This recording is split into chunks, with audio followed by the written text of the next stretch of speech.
আসসালামু আলাইকুম রহমতুল্লাহ। আজকে আমরা প্রবলেম 5 আলোচনা করব। তো প্রবলেম 5-এ আমাদের প্রশ্ন করছে Mehedi Hasan company limited plans to buy a machine. Mehedi Hasan company limited একটা মেশিন ক্রয় করার পরিকল্পনা করতেছে। উইচ কস্ট টাকা 4 লাখ। যে মেশিনের মূল্য হচ্ছে কত? 4 lakh. The estimated salvage value is 0। এর ভগ্নাবশেষ মূল্য নাই। Tax rate is 50%। Tax rate হচ্ছে 50%। The company uses straight line depreciation. Company কি সরল রৈখিক অবচয় হিসেবে হিসাব করে। And proposed project has each year cash flow before taxes follow. এই যে ক্যাশ ফ্লোগুলো আছে এগুলো আমাদের দিয়ে দিছে। এখন আমাদের এখানে বলছে ইউ আর রিকোয়ার্ড টু, আমাদের করতে হবে, করণীয় হচ্ছে ক্যালকুলেট পে ব্যাক পিরিয়ড। আমাদের পে ব্যাক পিরিয়ড হিসাব করতে হবে বা নির্ণয় করতে হবে। তাহলে অঙ্কের মধ্যে সিএফবিটি দিয়ে দিছে। এতদিন আমরা ক্যাশ ফ্লোটা কি সমান করছি, আজকে কি করব? ক্যাশ ফ্লো অসমান আছে, এই অসমান ক্যাশ ফ্লোটা করব। তার আগে বলে রাখি অঙ্কের মধ্যে ট্যাক্স রেট দেওয়া থাকলে কি করতে হবে? একটা টেবিল করতে হবে। তাহলে আমরা লিখি the table for calculation, TABLE, table for calculation, CALCULATION, হিসাবের ক্যালকুলেশন অফ লিখে দিতে পারেন। The table for calculation of CFAT। এখন এর আগের যে টেবিলটা ছিল সেটাতে ক্যাশ ফ্লোগুলো সমান ছিল, তাই রো দিছি 2টা, কিন্তু এখানে 5টা রো হবে কারণ ক্যাশ ফ্লোগুলো অসমান। তার উপর আবার একটা টোটাল একটা তার উপর একটা কি টাইটেল দিতে হবে। তাহলে 6টা, 1 2 3 4 5 6, 6টা হবে, কিন্তু এর আগে আমরা 7টা কলাম দিছিলাম। এখন যেহেতু আমাদের বাড়ে গেছে, রো বাড়ে গেছে, তাই কি করবে? কলামও বৃদ্ধি পাবে। তাহলে কলাম হয়ে যাবে কয়টা? 8টা। তাহলে কলাম হবে 8টা, রো হবে 6টা। 6টা কেন? 5টা আছে আর একটা টোটাল টাইটেল দিতে হবে। ঠিক আছে, তো টাইটেলটা আগের মতোই, টাইটেলের কোনো চেঞ্জ হয়নি। আগে আমরা যেমন ইয়ার দিতাম, প্রথমে ইয়ার দিব, তারপরে CFBT দিতাম, CFBT দিব, তারপরে ডিপ্রিসিয়েশন থেকে CFBT থেকে ডিপ্রিসিয়েশন গেলে EBT আসবে, EBT থেকে ট্যাক্স বাদ দিলে EAT আসবে, তারপরে EAT আর ডিপ্রিসিয়েশন যোগ করে CFAT আসবে। এতটুকু পর্যন্ত আমরা ক্লিয়ার বুঝতে পারছি, কারণ এতটুকু পর্যন্ত আমরা এর আগেও করছি। কিন্তু এখন নতুন করে আবার CFAT বের করতে হবে, কিউমুলেটিভ, যেহেতু আমাদের অনেকগুলো আছে CFAT। যাক, তাহলে আমরা এতটুকু বুঝতে পারছি যে আমাদের অনেকগুলো এখানে চেঞ্জেস হয়েছে। এখন ইয়ার কত আছে? 1 2 3 4 5, 5টা ইয়ার আছে। তাহলে 1 2 3 4 5। এখন ইয়ারগুলোতে আমাদের কত কত করে CFBT আছে? 1 লাখ, 1 লাখ, 1.5 লাখ, 1.5 লাখ, 2.5 লাখ। তাহলে এটা আমরা লিখি প্রথমে। CFBT কত করে আছে? 1 লাখ, 1 লাখ, 1,50,000, 1,50,000, 2,50,000। আচ্ছা, এখানে একটা শূন্য বেশি হয়ে গেছে, 2,50,000। এখন ডিপ্রিসিয়েশন অঙ্কে কোথাও দেওয়া নেই, না থাকলে তো আমরা জানি যে ডিপ্রিসিয়েশন কেমনে বের করতে হয়। ডিপ্রিসিয়েশনের সূত্র হচ্ছে depreciation equal cost minus salvage value by year. Cost minus salvage value by কি? ইয়ার। এখন অঙ্কের মধ্যে কস্ট কত আছে? কস্ট দেখলাম আমি 4 লাখ, যে উইস্ট কস্ট টাকা কত? 4 লাখ। তাহলে কস্ট আছে 4 লাখ, সেলভেজ ভ্যালু বলেই দিছে যে সেলভেজ ভ্যালু 0। ইয়ার আছে কত? 5টা। তাহলে ক্যালকুলেশন করলে কত আসবে? 80,000 আসবে। এই 80,000 কি করব? ডিপ্রিসিয়েশনের, এই 80,000 ডিপ্রিসিয়েশনের প্রত্যেকটা ঘরে লিখে দিব। ডিপ্রিসিয়েশনের কি প্রত্যেকটা ঘরে 80,000 করে টাকা লিখে দিব। এখন CFBT থেকে ডিপ্রিসিয়েশন বাদ দেব। 1 লাখ থেকে 80,000 যদি চলে যায় তাহলে আসবে 20,000। এখানেও আসবে কত?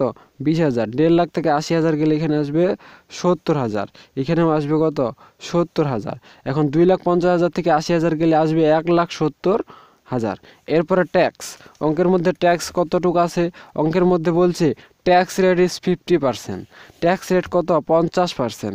Tax rate 50%। 50% কার উপর কাটবো? EBTর উপর কাটবো। 20,000-এর 50% কত?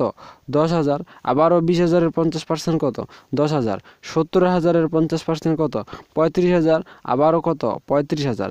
এখন 1,70,000-এর 50% হচ্ছে 85,000।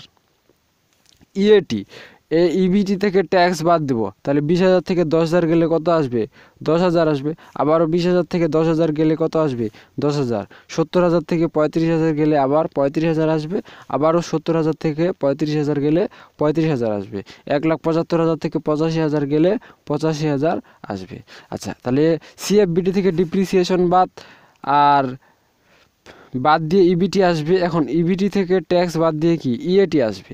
আচ্ছা, এখন সিএফএটি কী করবো? এই ইএটির ঘরটা আর ডিপ্রিসিয়েশনের ঘরটা যোগ করে দেবো। তাহলে এখানে 80,000 আর 10,000 যোগ করলে কত আসবে?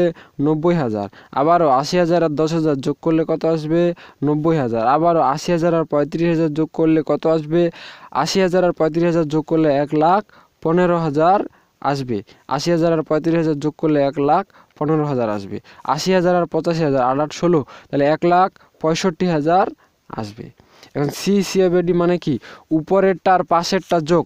এখানে উপরে নাই, উপরে তো নাই, পাশে কত আছে? 90,000। 90,000 লিখে দিছি। এখন এখানে উপরে 90, পাশে 90, 9 9 18, 1,80,000। উপরে 1,80,000, নিচে 1,15,000। উপরে 1,80,000, নিচে 1,15,000, তাহলে আসবে এখানে কত? 2,95,000। উপরে 2,95,000, নিচে পাশে কত? 1,15,000। যোগ করলে কত আসবে? 4,10,000। উপরে 4,10,000, পাশে 1,65,000, যোগ করলে আসবে 6,75,000। আচ্ছা, তো এতটুকু পর্যন্ত আশা করা যায় আপনারা ক্লিয়ারলি বুঝতে পারছেন, কোনো সমস্যা হয়নি। এখন আমরা পিবিপির সূত্র দিব। পিবিপি, যখনই আমাদের ক্যাশ ফ্লো অনেকগুলা ঘর দিব তখন পিবিপির সূত্র চেঞ্জ হয়ে যাবে। এর আগে ছোট সূত্র ছিল, এখন আমাদের পিবিপির ক্ষেত্রে বড় হয়ে যাবে। এটা সূত্র ভেদে কি ভেরি করবে, কারণ এর আগে আমরা করছিলাম যে ক্যাশ ফ্লো টাকাটা কী ছিল? সমান ছিল, তাই আমরা পিভিপির সূত্র একটা ছোট সূত্র দিছিলাম। কিন্তু এখন ক্যাশ ফ্লোর টাকাটা কি সমান না, তাই আমরা পিভিপির সূত্রটা ওই ছোট সূত্রটা দিতে পারবো না। আচ্ছা, তো ছোট সূত্রটা যদি দিতে পারবো না তাহলে দিব কোনটা? ছোট সূত্র না দিতে পারলে একটা বড় সূত্র দিব। বড় সূত্রটা কোনটা? বড় সূত্র হচ্ছে A plus NCO minus C divided by D. এখন এ কোনটা, NCO কোনটা, কি কোনটা কি নাই। আচ্ছা, তাহলে হেয়ার করি। হেয়ারে আমাদের কিসের মান লাগবে? NCO, তারপরে কিসের মান লাগবে? সির মান লাগবে, তারপরে ডির মান লাগবে, তারপর এর মান লাগবে। এইটা একটু সিরিয়ালটা মনে রাখেন, তাহলে অঙ্কটা খুব ইজিলি মনে থাকবে। এই সিরিয়ালটা মনে রাখলে অঙ্কটা কি ইজিলি মনে থাকবে। প্রথমে NCO লিখবেন, তারপরে সি লিখবেন, তারপরে ডি লিখবেন, তারপর এ লিখবেন। এখন NCO কোনটা?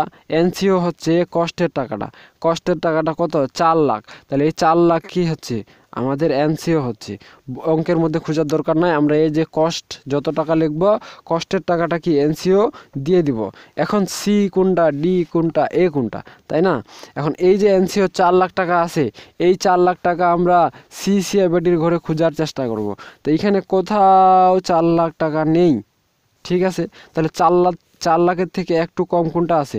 এইটাতে 4 লাখ বেশি আছে, তাহলে এই 4 লাখের থেকে একটু কম আছে এইটা। তাহলে এইটাকে আমরা সির ঘরে লিখব। তাহলে 2,95,000 টাকা হচ্ছে আমাদের সি। আর এই ঘরের পাশের নিচেরটা 1,15,000 টাকা, এটা হবে আমাদের ডি। আর এই সির ঘরের সোজা এটা ডি। সির ঘরের সোজা যে ইয়ারটা পাবেন এটা হবে আমাদের এ।